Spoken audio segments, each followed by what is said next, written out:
I think you have to earn the time back because at the end of the day, everyone says, I want to live a balanced life. Balance is absolute BS. There's no such thing as balance, especially when you're trying to learn. When you're trying to learn a brand new skill set, we need to condense time frame.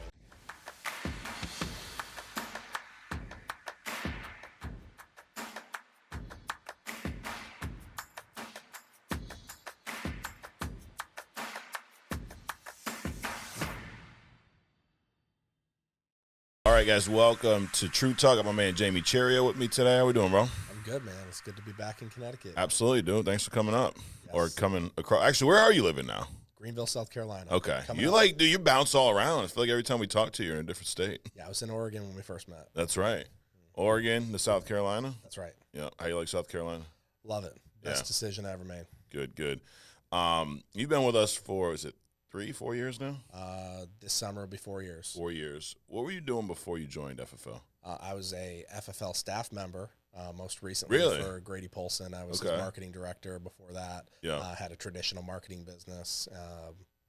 Handful of reasons why that's not here today. Got it. And then had about 10 years in direct sales, network marketing, different sales opportunities. Yeah. I've been in business for, I think, 12 years now, and starting my insurance business is my 9th business in 12 years. Wow.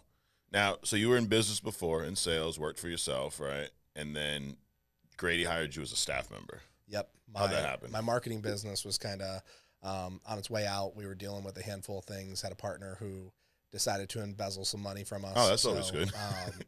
One day there was some money missing from our checking account and the business couldn't continue. Yeah. It was a multi-million-dollar business, so it really hurt. Yeah, And at the end of the day, we weren't very profitable. I mean, on Gotcha. paper, we looked really cool. On Instagram, we looked really cool. And I had full-time staff, 4 partners. And when it was all said and done, I was the operations guy working 80 hours a week, paying myself $2,000 a month. And Yeah. it wasn't working. And my wife, she was a teacher at the time, Okay. working full-time.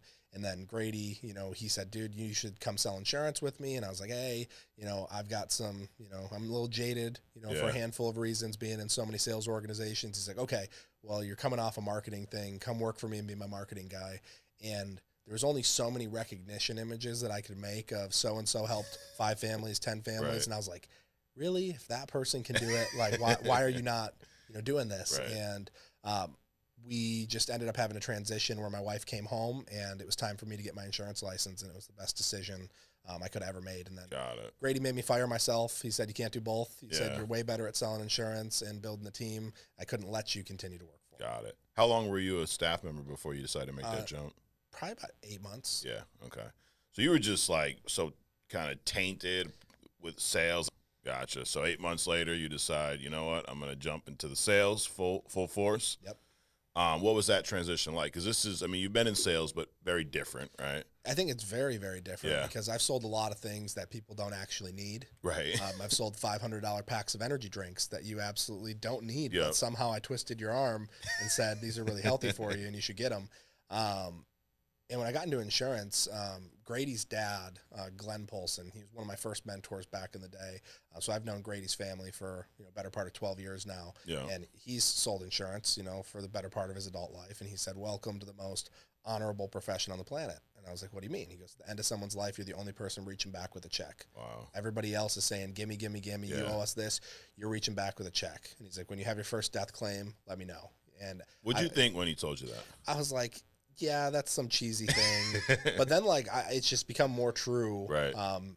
Over the years now. And, I have had, dozens of death claims Yeah. at this point.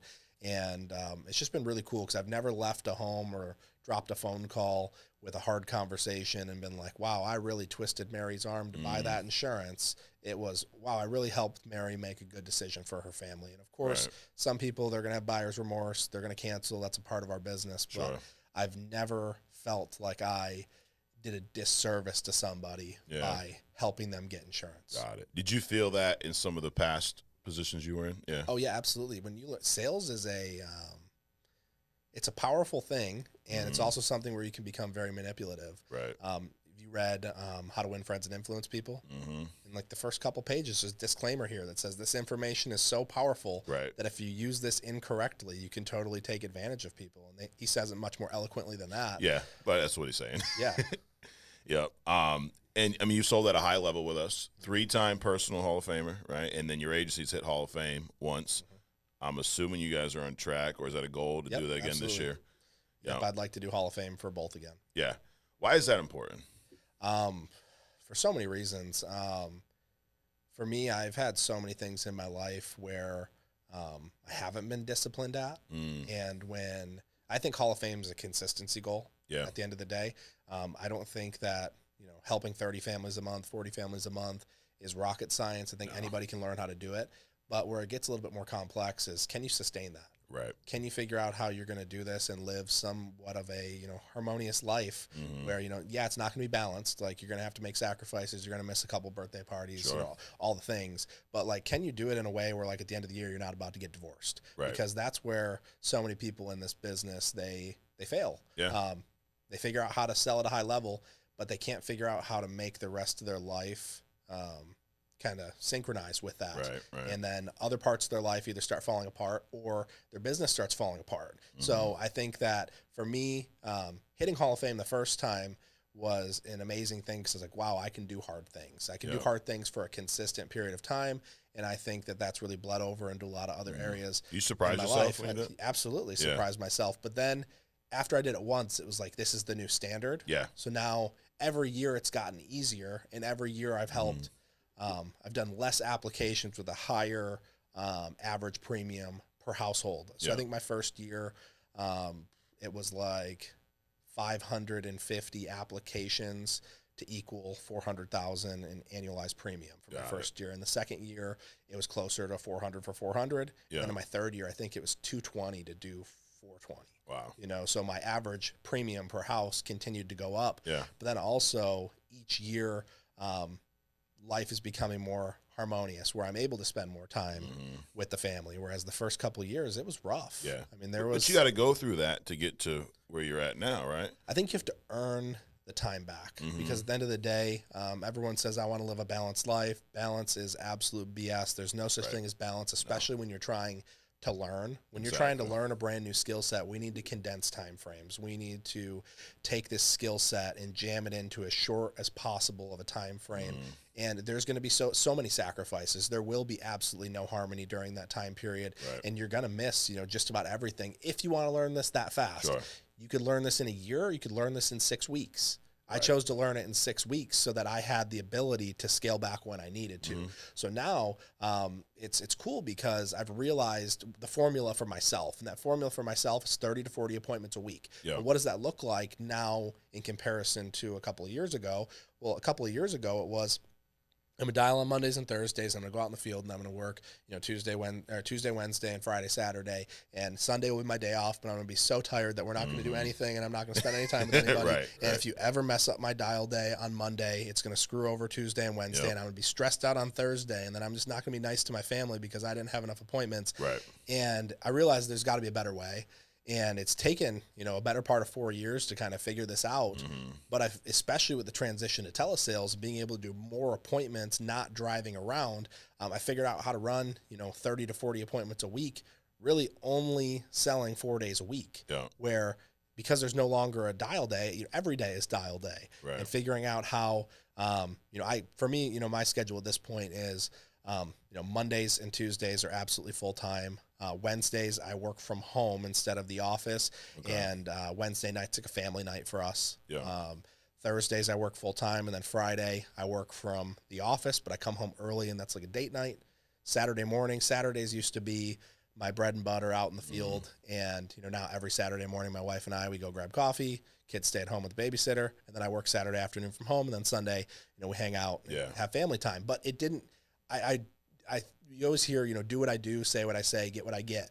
But if any new agent tried to do what I'm doing today, they would not get the same results. So you have to do what I did, say what I said, and then you can get to a point where you earn the time back. So now there's a handful of reasons. One, closing percentage is much higher. So when closing percentage is much higher, you can get away with a few things in regards to, tweaks to your schedule where. But to your point, you're not going to have that year one. You're not going to have that year one. And, maybe you do. Maybe you just pick this up really quickly. But I think that you really, truly do have to, earn your time. This idea of being your own boss, it's such a powerful thing, but it's also can work so powerfully in the opposite direction, because you can Right. be a really horrible boss to yourself. Oh, yeah. You don't have to show up. You don't have to book all of these appointments. You don't have to do anything. Right. So I treat Yeah, it like when you were marketing for Grady, dude, you didn't show up, it'd be a problem. Like, dude, where's Jamie? 100%. But now you're on your own. You don't show up. I mean, it will eventually be a problem. Yeah. But no one's going to call you and go, dude, why didn't you dial today? How come you didn't run enough appointments today? You're on your own. Absolutely. You mentioned the consistency, right? Because how many times have you seen a producer come in, help 30 families, help 40 families, and then the next month help none, help 10, help 5, and do this? They have this, I'm going to hit Hall of Fame, but they don't have the discipline down. That's a huge piece of this. And I'm sure you've seen that dozens of times. I mean, more than dozens of times. I mean, dozens of times. Every month you see it. Yeah. And this business, has such a high, churn ratio, not just because of people coming in and not making sales. There's a lot of people who come in and they do really well, Right. but they can't figure out how to sustain that for Right. a handful of different reasons, whether that's they're not disciplined with the stewarding of their commissions and they put themselves into a world of hurt, or they are lazy in their sales in regards to, hey, let's just see if you're going to get approved, Mike, and let's just Right. throw it in, as opposed to taking the time to really learn to ask hard questions and saying no to some clients. Like, no, we're not going to, Well, yeah, we're learning we're when to not walk going to do that away. right now. We're going to learning when to walk away, Yep. and figuring out a schedule that actually works for you that you can stick to Yeah. in the long run. Have you ever read The Compound Effect by Darren Hardy? No. Okay, so one of my favorite books of all time, and he talks about how he had a client who had some crazy fitness goal, and he's like, okay, and the guy was, massive, cooking 500 pounds, something like that, and he's like, I'm going to go to the gym twice a day, and I'm going to do this for so long, and he goes, well, here's the thing. He's like, I'm going to let you do that, but I'm only going to let you do that for 3 weeks.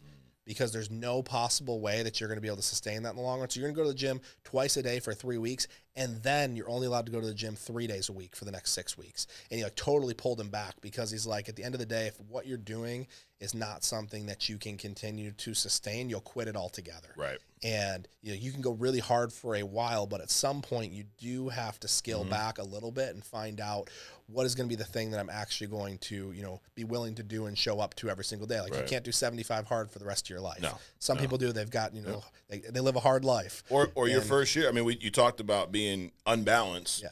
I mean, you're still not balanced. You're never going to be balanced. But I would assume you were a lot more unbalanced that first year. Absolutely. And there was things you had to give up. And so let's talk a little bit about the differences between that and now, right? Now, you're married. You got a couple kids now. Yep. You didn't at the time, right? Nope. Maybe it was one on the way. Your oldest is 2. Yeah, So you're almost probably gonna be getting 3 going. this summer. Yeah, so my wife was pregnant. Yeah. And she was at home alone a lot while I was out in the field getting started. Yeah. And You were in the field then. There was no telesales. Yeah, I was in the field, and I mean, even when we had our first new baby, it was, hey, I'm going to be home for a couple of weeks, but then I was back out in the field, and there was a lot of days that I thank my wife so much for the amount of times that she put these kids to sleep on her own. Right. And it's only gotten exponentially crazier with multiple children. Yeah. Anybody who's not a parent, when you have 2 babies, 2 is more than 1, so she's outnumbered. Right. And we've got a third on the way, so now we're both going to be outnumbered. Yeah. Congratulations, by the way. Thank you. So it's just it's a crazy thing. So I'm just so grateful for her. Yeah. And you have to go through that to get to where you are now. Yeah. Well, you don't have to, but if you want to, like I remember through the first year, Carmela was born. She's 12 now. 12 years ago. You're telling me your schedule and mine was very similar. Yeah. I worked 7 days a week. Yep. There was one night, Tuesday, for whatever reason, I don't know why, Jamie, it was Tuesday nights. Tuesday nights, I left the office at 4 and went home, and that was like a treat. Yeah. Dude, after a few months, Carmela didn't know who I was. You could have picked her up, and she wouldn't know the difference between me and you. Yeah. But we had to do that to get to where we wanted to be. That was our goal, and we knew that at the time. I think that's a big key is you got to be clear. Like, I'm sure you didn't just like tell your wife bye and bounce. Like, you had to lay this out. Like, this is what we're gonna do. We're gonna sacrifice this now because they got to be on the same page. They have to be on the same page, but I think a big myth in this business and really any sales business, you always hear the cliche, if you're going to get involved in sales, make sure you have a conversation with your spouse. And everyone, I think the myth is you only need to have that conversation once. Yeah. No. I've had this conversation every week, every day for the last 4 years. And there are days when, transparently, she's not going to mind me saying this. She's like, what is the vision? Right. Where are you leading us? Like, where are we going with this? What is the light at the end of the tunnel? And there's been days where I'm like, I don't know. I don't know what the light at the end of the tunnel is. All I know is that tomorrow I need to go and hunt for our food. Yep. And that's a hard conversation to have, because she's like, well, why am I making this sacrifice here? You're making that sacrifice there. But like, what are we working towards? Right. And it takes time to develop that vision. And we've had some really hard conversations. And there's been many days, more than I can count, where I've gotten home at 10:30 and we've stayed awake till 2 a.m. And in between, babies waking up, putting them back down, coming back to our conversation, getting cut off, doing it over again, staying up till 2 a.m. to have these hard conversations about, hey, here's where we're going and here's why we're doing what we're doing. It's the only way to be able to stay on the same page. And if you're going to sell at a high level, if you're going to be in commission-based sales, you have to be on the same page with your spouse. And it is not one conversation. It's a conversation for the rest of your life. Absolutely. Yep. And a lot of times to remind yourself. It's easy to kind of get off track or get in your head or forget why you're doing this, right? I would say you got to have a big enough why, and you got to revisit it.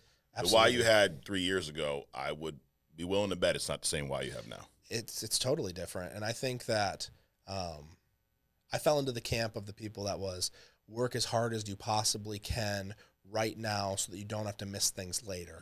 I will sacrifice everything from when my kids are little so that when they're 5, I can coach their soccer team. Right. And I still believe in that to a point. Yeah. But I think I've realized I wasn't willing to, to challenge my marriage in a way that's going to get us divorced or, my kids not knowing me. So there are, different sacrifices that have to be made in terms of, getting better so that you can figure out how I can be home 2 nights a week, or 3 nights a week, whatever that thing is, figuring out, okay, well, I'm going to sacrifice more, or I'm going to spend more on leads, or I'm going to have a dialer back me up so I can make sure that on the times that I am with my family, someone's still booking me appointments. So there's things that have evolved in my business that have allowed me to be able to, make that time for my family. Or in our family, we don't say make time because you can't make more time. We take time. Right. You have to take time for the things that are important. So we take those things first, and then the business fills in all the rest of the cracks. Right. So if we're looking at the 7 days of the schedule, it took me a really long time to being willing. I was very selfish with my time, and the business was the most important thing, and my family felt like it was more important than them. Right. So then I had to say, hey, no, you guys are actually the most important, and this is really, really hard for me. But can I trust that, God can do more with my schedule than I can? Can I say he can do more with 5 days than I can do with 7? Can I say, okay, I'm going to put the family time in there first, and then I'm going to fill in the gaps, where I was like, no, I got to get my 30 appointments, and then whatever's left over, you guys can have some crumbs. Yeah. I was like, no, how do I give you guys the first portion, and then my business can have what's ever left over? Because once it's scheduled, you'll work around it. But Absolutely. to your point, a lot of times people would leave that for last, and then they don't play the whole, if you don't plan to, you fail to plan, you plan to fail, whatnot. Going back to something you said earlier, Grady's dad, he kind of prepped you for the insurance business, right? And he brought up death claims. And did he say call him or let him know when you have your first one? Yeah, he just basically was like, when you have your first death claim, like, you'll know what I mean by this is the most honorable profession. You remember your first death claim? Yeah, I do actually. Because I remember sitting with the woman in her house, and she was somebody who thought that she couldn't get covered. Okay. And ironically, she got immediate coverage. Yeah. She was someone who didn't have really anything wrong with her, but she was just someone who was like, no, like, my issues are so bad that nobody can cover me. And I remember sitting on her couch with her, having her son call in, and then me needing to explain to her son that I was who I says I was, and I'm sitting in this final expense client's house, sending my licenses. He's verifying me with the Oregon Department of Insurance, all of these things, just so that we can get a $10,000 policy in place. And then I remember I left the house. She gave me a hug, all the things. I'm like, oh, that was a nice experience. And then maybe a year or two later, or probably wasn't even that, probably a year later, because it was pretty early in my career, I get a phone call, and hey, I'm so and so, and I'm like, who is this? Like, this is my mom. I'm like, oh, I recognize that name, but I didn't right away recognize the memory of whose house I sat in. Okay. But then he's like, hey, here's my address. Can you come over, help me fill out the paperwork? I'm like, yeah, I'm in between appointments. I'll come over, fill out the paperwork. And it's like, I walked in the house, and when I walked in the house, like, the whole appointment flashbacks. Yeah. I'm like, I remember sitting right there on the couch. And what was cool is I'm sitting there with the son and the daughter, and I was able to like share this experience that I had with their mom, with them, and how joyful she was and all of these things. Well, we're filling out death claim paperwork. And that was like, you know, such a treat to be able to give them that memory when they're sitting there trying to, you know, remember all the good times. And, you know, $10,000. It wasn't $1 million check, but it made a difference because they didn't know how they were going to pay for things. Right. And it was enough that they didn't have to come out of pocket. So that's one I'll never forget. Yeah. Yeah. Did it after that, you know, that meeting, did you kind of go back to what Grady's dad said? Did it feel that impactful to you? Absolutely. And then I started having agents having the exact same thing. I had agents who, you know, I remember one in particular, agent sat down with like a 50-something-year-old guy who was like, I don't want it. I don't want it. I don't want it. And the wife's like, come on, let's just get it. And he's like, I'm just going to get it, and then we're going to cancel it. Then he ended up dying of a heart attack, and the policy was in force, and a big payout happened. And they were very grateful that they didn't cancel it. And I started seeing stories like that popping up everywhere. And, you know, for a long time, I used to hear people before I had my first one get up on stage and be like, and then I had my first death claim. I'm like, yeah. But then, like, it actually happens, and you're like, oh, this is a real business. Right. Like, we actually are reaching back with a check. We're actually helping families. Absolutely. What changed for you moving forward after that? Willing to be more direct with clients, willing to question clients' reality. Yeah. Clients being weird for whatever reason about why they don't want to share their personal information. And, you know, obviously I'm not going to, like, you know, force someone to do anything. Sure. But willing to question their reality of, you know, they have some, like, a weird objection that's not really a real objection. They're just, like, trying to, you know, they're a procrastinator in general. So being willing to, like, talk to them about, like, no, like, what's actually going to happen if we don't put things this in that are place? Uncomfortable. Things that are, I think that's probably one of the biggest ways that I've grown in business and in life is being able to have uncomfortable conversations with strangers. Right. Yeah, I mean, it's literally what we do all day, every day. Yeah, I mean, I always joke around with people. I'm like, it's kind of morbid. I talk about death all day. Yeah. But we help people. Yep. Now, we were talking a little bit before we got on here about the evolution of this business, and you came in at a time where you really saw that turn. Like, you know, like I started, 2009, I got my license. We were all paper apps. Like, the e-app was the big thing for us, you know. Totally. Now it's like, you know, virtual sales, telesales, instant to see all kinds of stuff. Back in the day, we'd send the application, Jamie, and like hopefully in 2 weeks we'd hear something back, you know. Absolutely. Now, you've seen quite the evolution, dude. What is it like to try to keep up with that? And also it changes your recruiting too, right? It really does. I was joking with you earlier about how I feel like the kid who was born in the 80s or the 90s, who was they remember the 8-track, but they never actually used them. Right. They grew up with CDs and DVDs, but they saw everything transition. And they also used to play outside until the streetlights came on. Sure. But we also saw the internet come. Yeah. And we're like the last generation who experienced both, what it was like before and what it's like now. And I feel that way being in the insurance industry, where when I first came in, I was there when, you know, FFL had the crazy, you know, CRM double bill thing and all of that. I was there when there was, you know, final expense mailers and, you know, mortgage protection mailers, and when mortgage mailers were $30 a piece, you know. And I feel like I'm like, oh, back in the day, you know, it used to be like back this. In my day. And it's just been really cool to see how this business has evolved, or when internet leads became a big thing for the company, and then to see everything go virtual. So when I first started, I was 100% in the field.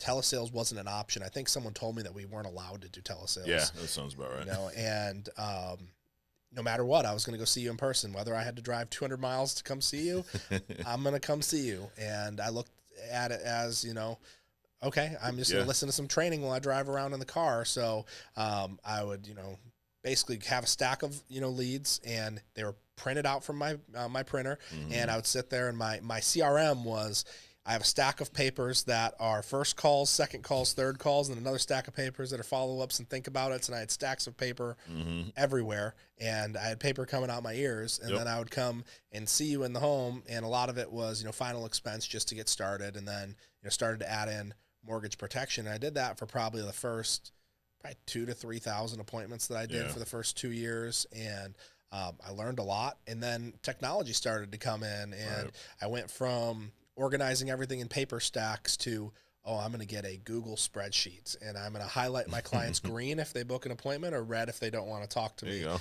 yellow if I need to follow up. And that was my CRM. And now just it continues to transition. And I remember how uncomfortable I was at every transition. Yeah. I don't like change. Right. So evolving with this business has always been uncomfortable for me, and I found myself until recently to be a late adopter. Yeah. So, well, because it's hard because you think, well, I've been doing it this way, it's working. yeah. Why do I need to change? How do we know that's going to work, right? Yeah, and I mean, I had it down pat with Facebook final expense, and I was going to the home, and I was like, hey, Mike, you said that your favorite hobby was knitting. Let's do it.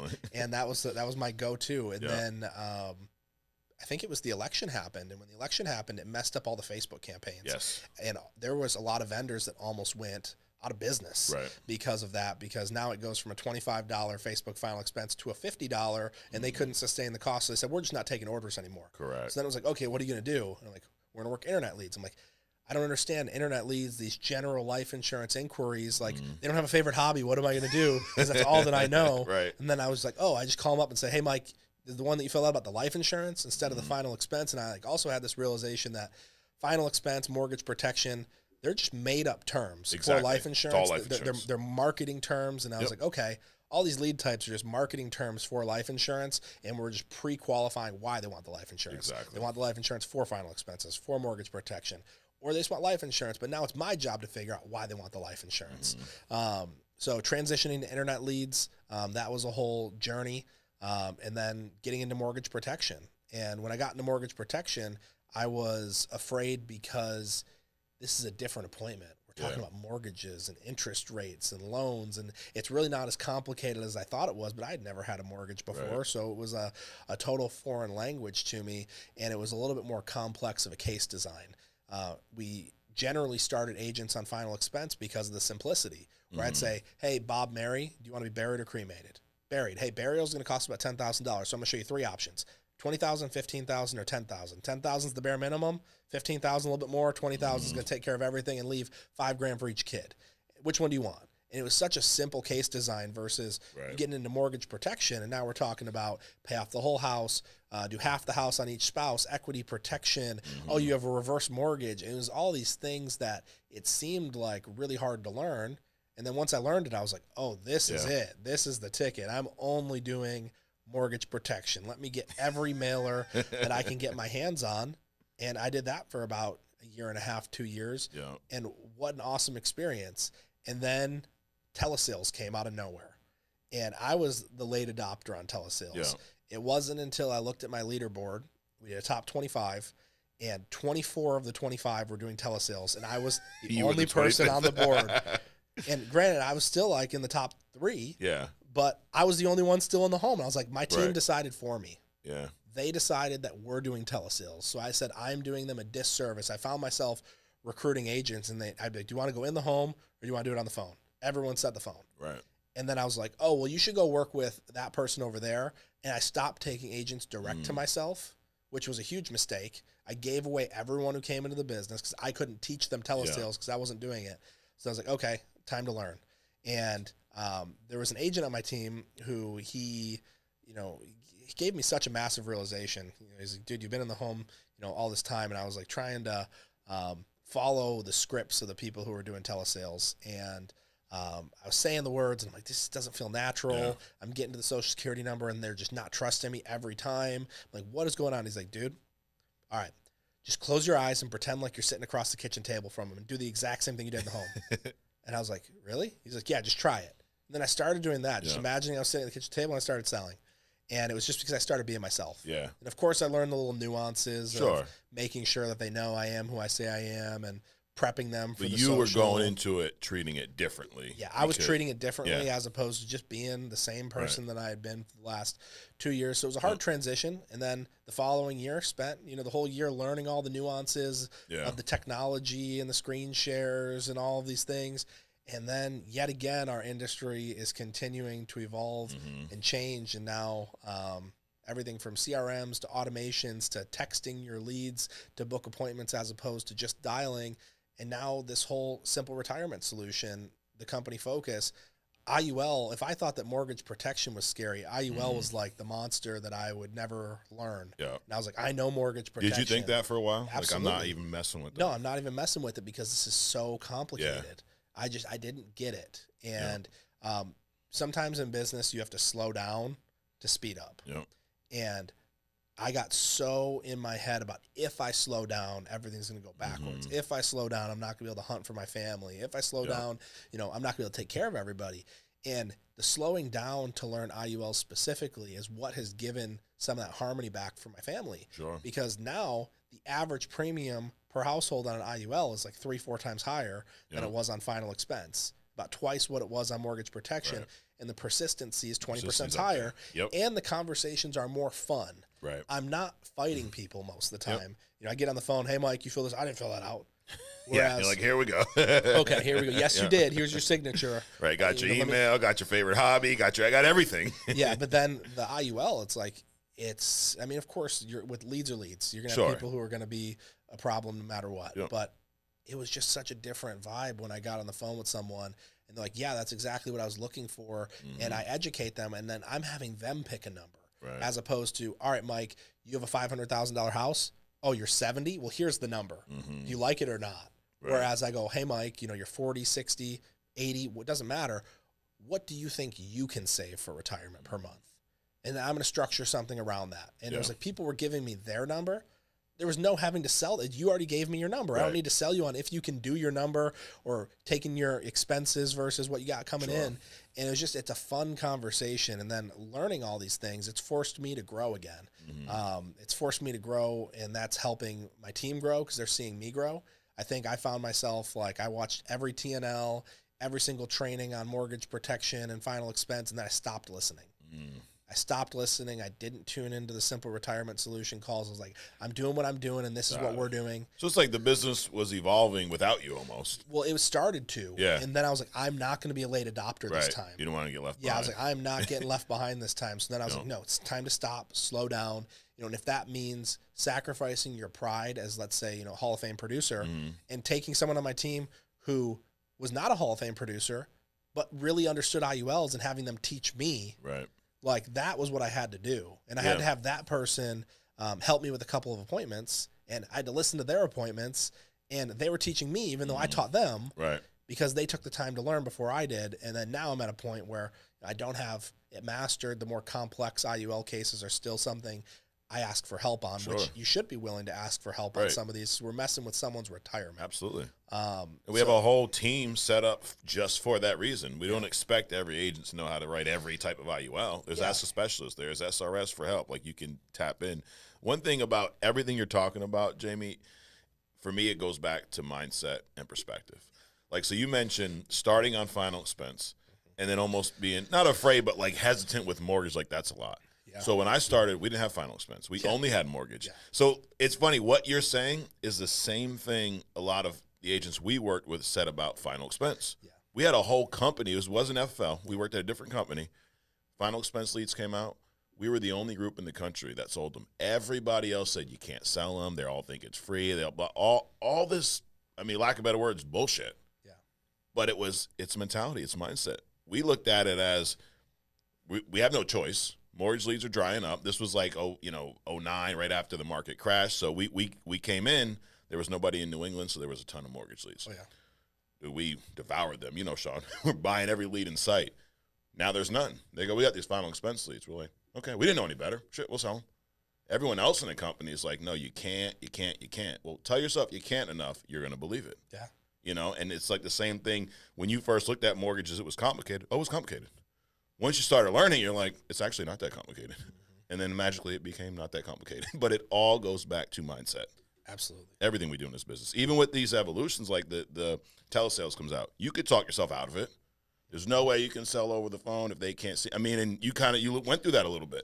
I look back at some of the trainings that I was doing, and I was telling people, I'm like, hey, I don't even know where this comes from. It's proven that persistency is lower. There was no way to even prove that. And then what was funny was that then when we had 12, 24 months of actual data, corporate came out and said, hey, persistency is not that much different. And I was like, oh, where did I even come up with that? But you believed it. But I believed it because I was saying it. Because someone else said it. Absolutely. Which is what happens so much in this business. But if I say this so much on this podcast. The first two things Sean said to me when I started working with him 15 years ago, attitude, activity. The only two things that you can control. And if you maintain those at a high level, you'll have whatever success you want to have in this business. That's right. You got to have both, though. Yeah. You get guys that are uber positive. Oh, my God, it's the best day, but they don't do a damn thing. Then you get the guy working his ass off, but everything's negative. These leads suck, Jamie. They'll tell you what, this carrier sucks, and this and the FFL did this, and blah, blah, and that training sucks. You're like, dude, does everything suck? That's why you suck. Yeah. But you got to have both. How have you been able to, I guess, kind of check yourself along the way? Because it's easy to get in that something new is introduced, and immediately, like you said, you don't like change. Most people don't like change. Yeah. So right off the bat, we're going to find everything that's wrong with it. Right? Like, you can look at this wall over here. You can pick out, oh, well, there's a little nail hole there. Or you can go, dude, it looks pretty cool with the light and this. And you're right about whatever one you want to believe. How have you been able to kind of check yourself along the way and keep your mindset right? Yeah, I think that for the longest time, I was just like, I was trying to be the ultimate team player. And what I mean by that is if anybody said anything negative, I jumped on their throat and be like, no. No, you're not allowed to say that. Right. The lead sucked. How dare you say that in front of the team? And I think I've learned a little bit more. And I mean, I've also transparently had, I've had groups come and go, from my business. And I think that there was a learning moment in terms of how I could have coached some of these agents when some of those changes happened, as opposed to just blindly saying, hey, get with the program. I could have really said, hey, here's what's going on. Yeah. And here's the perspective. Let me actually give you some perspective on what's going on, how this industry is changing, and how we need to gear up for it. But I think some of those people probably left me because they didn't feel heard. Right. They're like, hey, like there actually is an issue with these leads right now. Yeah. And like the reality was, in that particular scenario, there was. Sure. And I was like, no, there's not. You're just being negative. And that's not the solution either. But at the same time, I think there is something to be said about protecting the house. Right. There's something to be said about protecting your team from the negative people who plant seeds of doubt across the entire organization. I don't necessarily regret protecting the team as hard as I did, but at the same time, just looking back, I'm like, okay, when there are actual problems, like being solution oriented, teaching these agents how to be solution oriented instead of just saying, no, there's no problem. Right. Like, hey, okay, yeah, there could be a problem. Sure. But like, let's have some perspective here. We could be out, roofing in 100-degree heat right now, and instead we're calling leads and air conditioning. So, exactly. And guess what? No matter how bad these leads are, they filled something out. Right.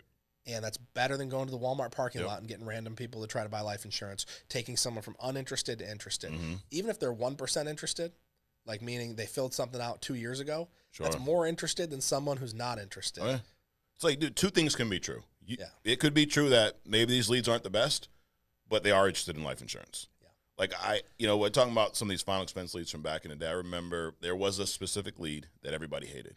It said free on it like 10 times. Oh, yeah. I understand why people thought it was free. Yeah. But I also understood that if I sat down with you, you filled something out about life insurance. Yep. You know it's not free. You lived in America your whole life. Nothing's free in America. So I ran an appointment off of one of these leads. I went to the wrong house, Jamie. Yep. Knocked on the door, walk in, sit down. After I'm doing my presentation, lady's like, what are you here for? And I'm like, you fill that out. She's like, that's not me. That's my neighbor. I'm like, oh. And so you're probably going to get one of these anyways. Do you have life insurance? She's like, no, I don't. I wrote her a policy. Yep. So was the lead bad? It wasn't even her lead. Yeah. So two things can be true. Sure, not all leads are created equal. There's some, you can find something wrong with every type of lead out there. Yeah. But if you work on this, if you actually believe everybody needs life insurance, who cares if you have a lead or not? That's right. I've had the exact same thing happen in a telesale where someone's like, no, it's not me. I'm like, what, you got life insurance? Yeah. They're like, no, I don't. I'm like, okay, let me send you my credentials real quick. Let's talk. Let's set an appointment. But if your mindset's not right, you go, oh, damn, another one. Here we go. I told you these leads suck. Yeah. But it's why this is so important. I think it's just really important for agents to educate themselves on how this industry is changing, just because things do happen. Things happen to vendors. The lead quality does change. Yep. At FFL specifically, I'll try to be as politically correct as possible. I think we're like a bunch of lead crack addicts. Oh yeah. And lead what junkies, I mean, 100%. We're lead junkies. Yep. Yeah. And every time that a quote good lead comes out, oh god, we just gobble it up to the point where that vendor can't keep the quality. Yep. So we'll have this amazing Facebook mortgage protection lead. Everyone finds out about it. And then now they have 1,000 orders. They're on back order. And then they go from this high intent video ad to they post a static image to be able to get a bunch of $5 leads to make up for everything, or something like the election happens. And I think people need to understand that, like, or an ice storm happens in Texas and all the mail houses closed down. Right, I remember that. Like, things happen, and you have to be real. And I think a lot of people, they point the finger and they blame and they go, oh, it's corporate's fault, or it's my manager's fault, or it's the stupid lead vendor. Yep. It's like, no, things happen, and you have to be willing to pivot. Right. I had a mentor who his favorite quote was, "You got to be like a duck, calm on the surface, but under the water, you got to paddle like hell." And it's like, okay, guess what? It's 2024. Election's coming up in November. Right. Facebook ad costs are going to go up. Absolutely. Start preparing right now. Right. Like, start understanding that your vendor come September, October might not be fulfilling the orders that you think they're going to fulfill. Sure. Or they're going to go from a $30 cost to a $50. Like, you prepare for that now. Yep. It happens every 4 years. A lot of these things you can't prepare for. Do you have a backup vendor? Are you going into the ILC? Like, what are the things? Are you willing to work a different lead type and, be a little scrappy? Like, this business, you have to be resourceful, and learning to buy leads is also a skill set. Because if you're just like buying the same lead for your entire career, it's not going to work, number one, because things change. Right. And then also, like, if tomorrow all lead vendors shut down, what are you going to do? Well, do you have a book of business? Yeah. Can you call and ask for referrals? Yeah, Can you do why annual are you not reviews? getting referrals now? Like, are you using Legacy Safeguard, Emergency Response Network? Like, I think it's just a matter of being scrappy. It's a matter of, like, I look at it the exact same way as when an agent has a massive chargeback with a carrier. It's like, what are you going to do to climb out of this hole? Right. I recently had an agent who, he had chargebacks everywhere. Okay. And he's like, man, like, can you please turn my advance back on here? And can you do this and that? And I was like, no. And, like, in the past, I might have been like, okay, well, we'll just turn it on here so you can do this. And I was like, no, we're not going to. And you know why? Because you need to learn this lesson the hard way. I'm like, it's going to be a fight, but you got to fight your way out of this hole. And when you do, you're going to prove to yourself that you can do hard things, and you're not going to do it again. Right. And it took this agent months to do it. And they ended up paying off everything and being completely debt-free with all the carriers. And they were like, dude, thank you. Thank you for making me do that and figure it out. I'm like, all right, now let's just not do that again. Right. But now you've proven to yourself, like, I mean, I don't think that I necessarily have persistency issues, but I get chargebacks, and I sell big policies. So there are days when I wake up and there's a big chargeback. Yeah. That means I have to go to work. Right. And I'm not discouraged saying this business doesn't work because I got a chargeback. I'm saying, okay, let's go back to work, do what I'm supposed to do, cost of doing business. And, this isn't the first time I've climbed out of a hole. Right. Let's do it again. And the more times you do it, like, I remember getting my first $2,000 chargeback with Americo. I'm going, oh, it's the end of the world. That was a big one. Pen from other agents giving it to me. It wasn't even mine. Sure. That's part of this business too. Yep. People, agency managers go, oh, debt, the insurance industry sucks because of that. Well, this is a part of the business. Right. Clients do cancel. We get advanced. You own a Walmart, people are going to steal a certain amount of stuff. Yeah. You own an insurance agency, there's a certain amount of business that's going to fall off the books. There's agents that are going to quit, and you're going to have to deal with some of it. It's part of the business. Absolutely. And, like, I thought that my $2,000 chargeback was a big deal. Or when I was producing and I had $10,000 off my own pen that was charged back, I was like, oh, man, I can do hard things. And then when I had an agent roll me like 70 as some fraud, which is a part of this business too, I was like, all right, time to get to work. Let's roll up my sleeves. And I was a little terrified. Right. But then I did it, and it was gone. I was like, okay, you can handle anything. Yeah. Like, you can literally handle anything in this business. Absolutely. Jamie, a lot of people watching. Someone who's not with us right now, where could they follow you? On what social media platform? What's your handle? Jamie_Chirio. JAMIE_CHIRIO on Instagram. And I think it's the same on YouTube, and my first and last name on Facebook. There you go. Check them out. And the thing about this business is, as technology evolves, the changes are going to happen quicker. Yeah. Right? Like, I'm talking, 15 years ago, we just had paper ads, and it took, probably 5 years to get an e-app. But the amount of changes we've seen since then compared to like, dude, it's night and day. Every few months, there's a new product, a faster issue rate, a new type of lead, a new way to get clients, a new way to sell. It's going to keep happening faster and faster. And it's like, you're either going to evolve with the times or get left behind. That's right. I'd like to end with some stuff, Jamie, that has nothing to do with life insurance at all. So I got a list of some random questions. I'm going to throw a few at you. Are you a movie, music guy? Or? I in the last recent years haven't had a lot of time with kids to be able to sit Yep. down and watch many movies, but in my past life, I was a major comic book nerd. Really? Everything Marvel, DC, even the most. Oh, I got the perfect one for you then. Yeah. So, if you could be any fictional character, who would you be and why? Either Iron Man or Batman. Okay.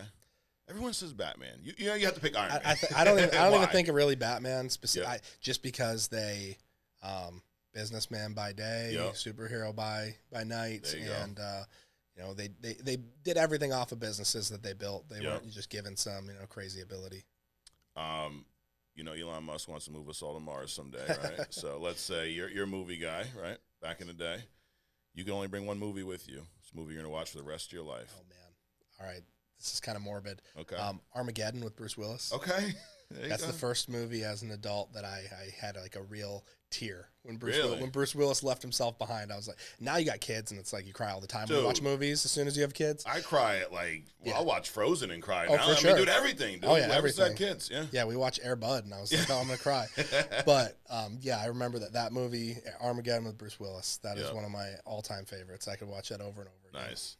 Last one. Do you have a guilty pleasure song that you jam out to that's really embarrassing that you don't want to share, but you're gonna anyways?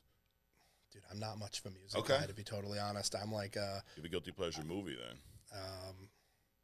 Man, guilty pleasure movie. You know, like Grease or something like that. No, I'm still a wrestling fan. Okay. You know, I watched it when I was a little kid, so Love I it. still love WWE and Nice. all that stuff. So I would say that's like a guilty pleasure that I find myself, if I'm up late at night Yeah. rocking the baby, I'll have my phone out and I'll There watch you go. something. So Well, dude, it's great. We actually went to WrestleMania in Philly. It was phenomenal. you went this year? Yes. And now Oh. my 8-year-old is a diehard wrestling fan. So every night she falls asleep watching a wrestling match. That's wild. Yeah. Tonight, Raw is in Greenville, South Carolina. I'm here. Oh man, you're Yeah, here. and I'm I'm here. sorry about that. That's We'll all plan right. that out better next time. That's all right. Well, dude, I appreciate you coming up. I really do, especially knowing that now you missed Raw to come up here and Yeah, talk to exactly. me. So that's a big deal. But I appreciate everything you do. Keep kicking ass. Keep evolving with the times. Guys, thanks for checking us out.